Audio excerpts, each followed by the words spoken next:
mamshi ko! Welcome to my mini vlog. It's me again, Mami Riri.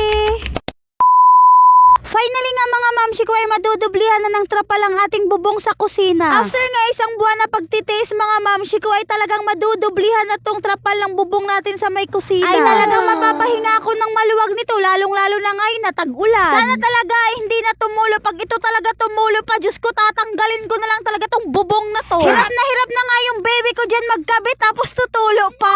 Ay sana all concern. Hanggang luna at trapal na nga lang tayo dyan mga mamshi ko dahil gaya nga ng sabi ko, bawal na mag-ayos dito sa amin dahil malapit na nga i-demolish. Sa mga hindi nakakaalam at sa mga bagong viewers ko, sa squatter nga lang kami nakatira mga mamshi ko, kaya ganyan. Okay naman dito at maayos, lalong-lalo na kung marunong ka makisama at makihalubilo sa mga taong taga dito. Kayang-kaya nga lang sa bulsa yung paupahan dito, lalong-lalo na kagaya namin na wala pang maayos na stable na trabaho yung asawa ko. Sana nga mga mamshi ko bago ma-demolish tong lugar kung saan kami nakatira ay may maayos na trabaho na tong mister ko. Kahit anong trabaho naman okay lang, basta kayang-kaya gastusan yung gastusin namin sa pang-araw-araw magpamilya. Balik na nga tayo sa pagkakabit ng luna dyan mga mamshi ko at dahil nga malaki-laki naman tong nabili kong luna sa TikTok kaya ayan, kinalagpas nga ng mister ko dyan yung luna sa may pinto para pag naulan hindi natalsik at napasok yung tubig sa loob. Isa nga rin sa problema namin yan pag naulan ay nababasa yung sa may pinto dahil nga sa talsik ng tubig ng ulan. Hindi pa nga kami natatapos sa pagkabit ng luna dyan mga mamshi ko pero yung langit nagpaparamdam na talagang sinusubok niya yung bagong kabit na luna sa bubong namin. Talagang mapapasabi na lang ako ng hala for the go.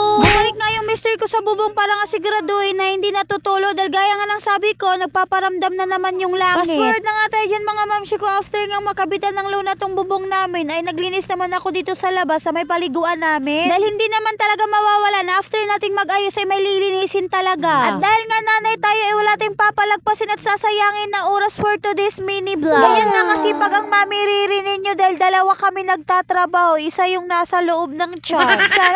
Sana all. After ko ang malinis yung labas at ayan, tinupi ko naman tong mga tupi na natira kahapon. At dahil inumpisan nating mapagod for today ay lulubos-lubusin ko na. Nagsukat at naggunting ako ng tila dyan para idugtong ko sa kurtinang nakalagay sa bubong namin. Dahil hindi nga ako satisfied sa kulay niya, masyadong maliwanag at dumihin. Hanggang kurtina, tila at wallpaper na nga lang ang katuwang natin sa pagpapaganda ng bahay. Dahil bukod sa bawal na magpasok ng mga kahoy-kahoy ay wala din talaga akong pera sa mga ganun day. Kaya DIY na lang talaga ang kaya kong gawin dyan. Hindi na nga kiniri ng Mami Riri ninyo ay talagang pumatong na ako dyan sa lamisa. Ay hala for the go. Feel na feel ko nga yung pag-DIY dyan dahil walang disturbo na bata. Nandyan nga kasi yung kapatid ko, siya yung nagbabantay at nag-aalaga kay Loren ngayon. Pero hindi pa rin talaga maiwasan na hindi mag-iyak-iyak yan. Sa mga oras na nga yan ay pinuputulan siya ng kuko ng kapatid ko na grabe yung iyak. Nakala mo ba kung anong ginawa sa kanya? Ano-ano na nga ginagawa ng kapatid ko dyan para lang matuwa dahil hindi pa nga ako tapos at hindi talaga matatapos kung may batang panay iyak-iyak. At talagang napaupo na lang ako dyan dahil iniisip ko kung anong uunahin ko at anong oras pa to matatapos. Inalis ko nga muna yung lagayan ng bigas pati na yung food storage dyan dahil babaklasin ko nga yung kurtina at papalitan ko nga. Dahil gusto ko nga ma-achieve yung aesthetic na house. Hindi man ngayon pero uunti-untiin ko nga. Pagkatapos ko nga maikabit yung mga tila dyan ay nagwalis naman ako dito sa may kusina. At habang nagwawalis nga ako dyan, ito namang si Loren ay umixtra na naman dito sa may camera. At after ko nga magwalis sa kusina ay sinod ko naman tong sa loob. Nagwalis lang ako at niligpit tong mga nakakalat. At ito na nga yung kabuuhang itsura ng bahay pagkatapos ko ikabit tong mga tela. At hanggang dito na nga lang mga mamshi ko. Thank you for watching and see you in my next mini vlog.